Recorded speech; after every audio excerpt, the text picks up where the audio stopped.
Edward's in Brighton. Edward, good morning. Good morning. Where do you see Keir Starmer on this issue? Is Keir Starmer left-wing? Is he right-wing? Well, it's not only Keir Starmer, it's politicians in general. Okay. We've actually, this country, I think, has passed a tipping point now, and these people will keep flooding in because politicians have been so weak and spineless that these people are taking advantage. And unless you get full cooperation from Europe, which you're not going to get, and unless the French get their finger out, which they won't, they're taking all our money but making sort of token gestures. These people, they can fly into this country, land here, thank you very much, I want asylum. Coming in back of trucks, they're coming in all manner of ways into this country, and it's unstoppable now. Edward, when you say these people, who do you mean? But migrants, all these people who are coming into this country seeking for asylum.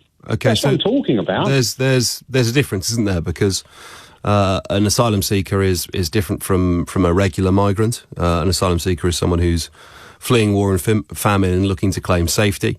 An economic migrant is, possibly a loaded... Okay, then.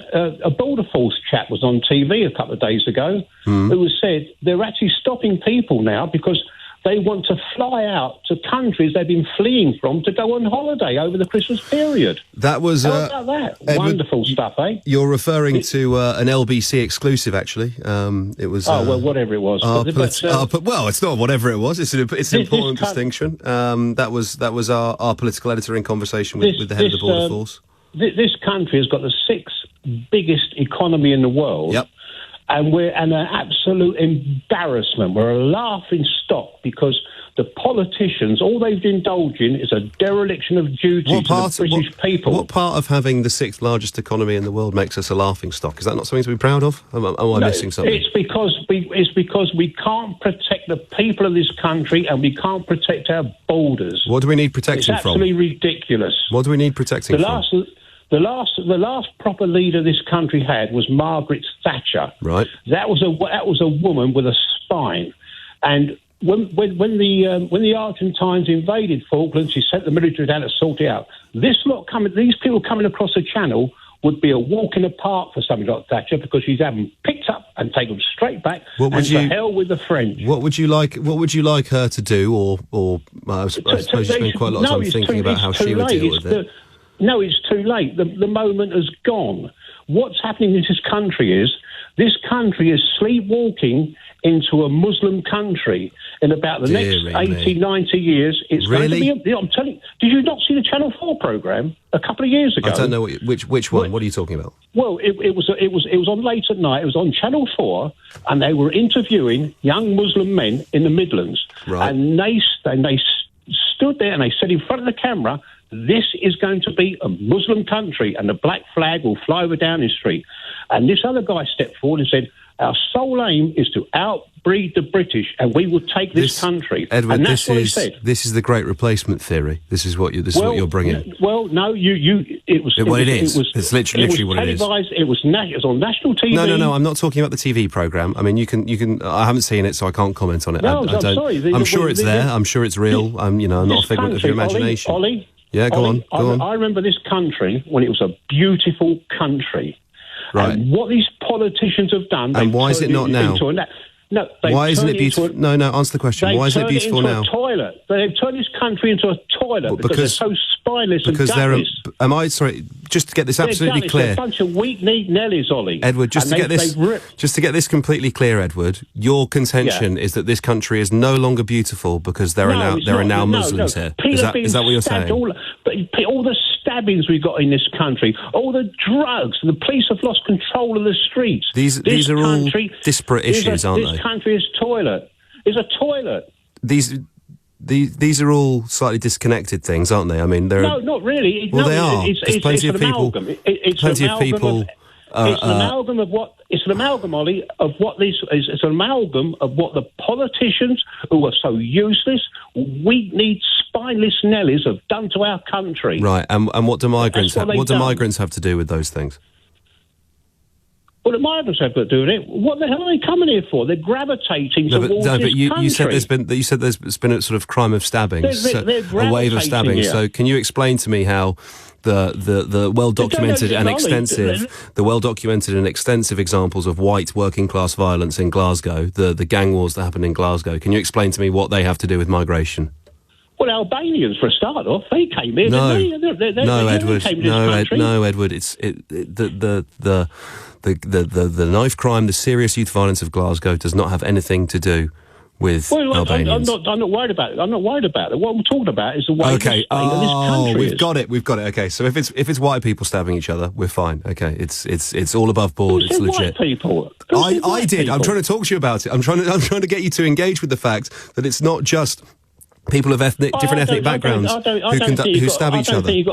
I don't think you've got a handle on it. This country's going down the pan. No, and the politicians are standing by and letting Tell me it go. why. What is it? When you say this country's going down the pan, when you say this country is toilet, and then you similarly say to me that there are too many Muslims here, it sounds a great deal like racism. Well, where are they coming from? They're coming from Syria, Libya, Iraq, Yemen, Sudan, Bangladesh, Pakistan, Afghanistan. Oh, are they not Muslim countries, or have I got it all wrong? I don't understand what the problem is, Edward. Why are you scared of Muslims? I'm glad I'm at the age I am now, because I won't be alive when it all happens. It's all going to kick off. It's going to be a Muslim country, I'm afraid. I think we might be better off without you, Edward. To be quite honest with you, your politics sound rather nasty, rather unpleasant, and this is classic, isn't it? You try and tease out the details of what someone thinks, and it essentially boils down to there are too many Muslims. I mean, there has to be better. There has to be better detail. There has to be better. There has to be a depth. You know, there's a nuanced and difficult and interesting conversation to have about the economic needs of the country. But if you are just bringing there are too many Muslims, I'm sorry, it's not good enough. It's not good enough. It's embarrassing, in fact. Edward, I want to say thank you for your call. I'm not sure I mean it, though. Sarah is in Watford. Sarah, good morning. Where do you see Keir Starmer sitting on this? Is he left-wing? Is he right-wing? What I wanted to say really, Ollie, was Keir Starmer, I think, is not particularly inspiring as Labour leader, so he's not someone that inspires me. But the point I was trying to make was it's nothing to do with people, where they're from. It's just the numbers. This country is so overpopulated, it's so dense. We don't have the land to build hospitals, to build schools, to build prisons, to build houses that we need. 66 million people in a land the size of England, I'm not including the UK, I mean just England, is ludicrous. We just can't cope with. It's nothing to do with race or anything, it's just purely. And we need to employ, instead of keep bringing people in to do the jobs that are needed, we need to train our own people. The wages are so ridiculously low, people can't afford to work. Sarah? Yes? What about building enough houses? What about putting money into the services? What about, funding a public sector, funding the public side of this country to the point where it's able to cope with the number of people that we need to have a functioning economy? I think building houses is what I'm talking about. We don't have the land to build. All they're doing near where I live is they're pulling down shopping centres now, nightclubs. They're building large blocks of flats. The density of this country is ludicrous. We'll get to a situation, you can't keep building when the roads are all practically at a standstill. It's just ridiculous that we've got no hospitals being built. We're adding to the population by 7.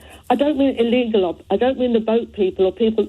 I'm talking about anyone from anywhere. We just are too overpopulated. So most of the people who spend their time thinking about this, the Centre for Cities is probably the main one.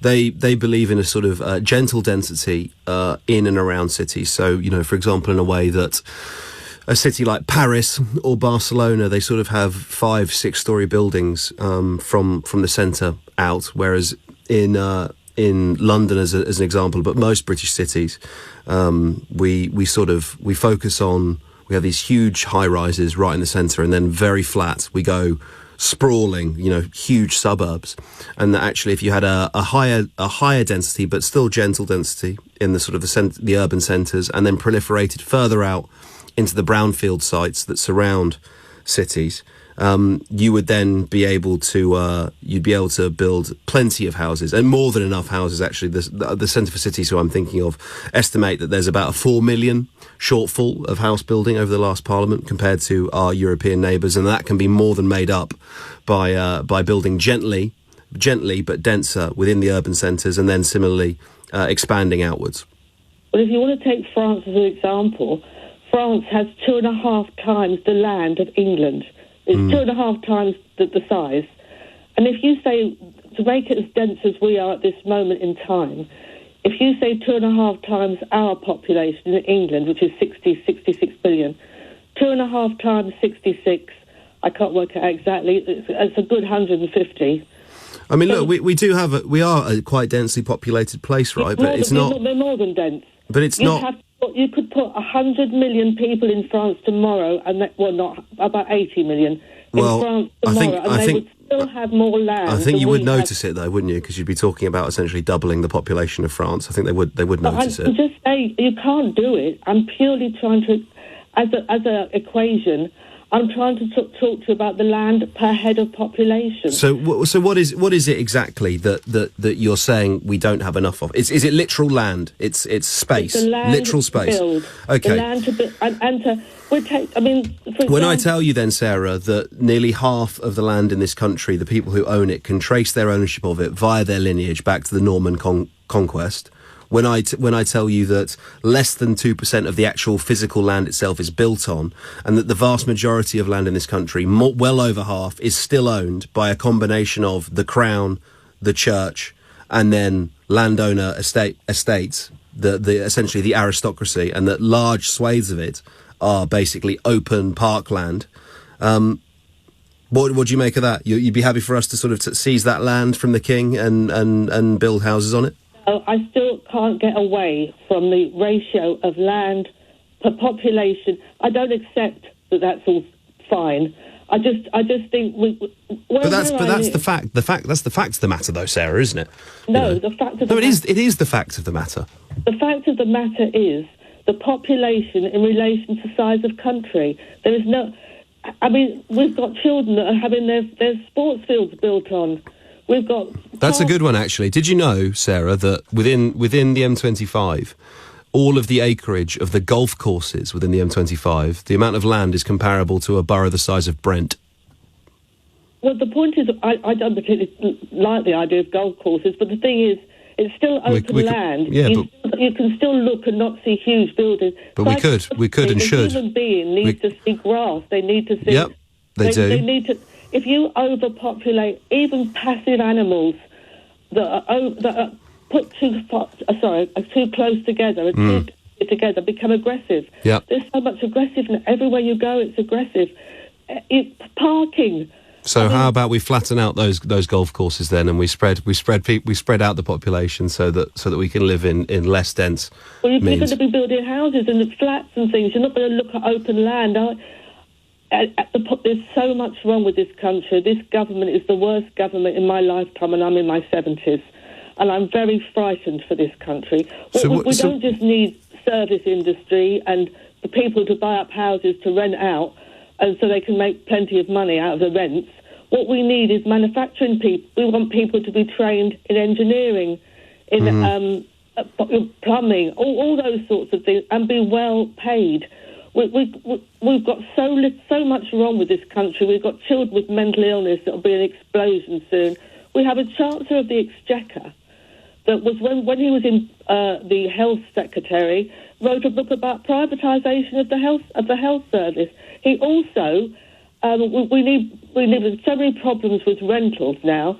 We've got a Chancellor of the Exchequer who has bought 7 flats in Southampton, luxury flats to rent out. This is the thing, though, I find with much of this conversation is that the diagnosis is often very similar across, my politics and others. That the diagnosis is often very, very similar of the problems in our society. It's just that I don't really buy the argument that that the country's overpopulated or that there's not enough land because... Well, if you do want to take that argument, then I know where we can get it. We can get it off the Church of England, the King of England, and the descendants of the Norman barons. They're the ones who've got it all. but I suspect that's not really what people mean when they say the country is overpopulated. Anyway, okay, let's go to Vincent in Glasgow. Vincent, good morning. Where do you see Keir Starmer sitting on this issue? Is he left wing? Is he right wing? Well, I think neither. I think Keir Starmer's just the object of a political advertisement campaign. He's just a package of slogans with a veneer of respectability. But you don't think he believes anything? No, he's just the best looking candidate that's put up for the people to, look at and vote for. And I don't think he's got any substance at all. If he had substance, he wouldn't be the leader. But could I come to the issue of migration and housing, please? Sure. The issue I have with illegal immigration and mass migration is that the vast majority of migrants are put in working class areas or schemes. And this, I think, is like so many northern constituencies voted Conservative in 2019. There's a limited amount of resources. It's just a fact. Housing, for example. It's a new Labour policy, I think, dispersal that the new Labour government introduced. The idea that essentially you would ship asylum seekers around the country, most specifically probably to poorer areas, and mm-hmm. particularly maybe let's say an area like the northeast, specifically the poorest areas of the northeast. Mm-hmm. I mean, the fact of the matter is, the more migrants, the more demand will be, and I don't have a problem. You're still there, Vincent? Yeah. Sorry, I lost you there, mate. Can you just make sure you keep the phone close to you? Can I just so let's follow your argument through. Basically, more people, we need more houses, right? That's the equation. Sorry, you are breaking up there. Vincent, you're essentially saying more people, therefore we need more houses, right? That's the equation. I mean, but I know that the issue is more nuanced. I mean, you have global governance, artificial intelligence, international asset banking groups like BlackRock, Vanguard, buying up estates and properties all around the planet. But the reality for someone like myself, who was once homeless for a year and who presently lives in a working class area, we don't see that. What we see is the reality that's in front of our eyes.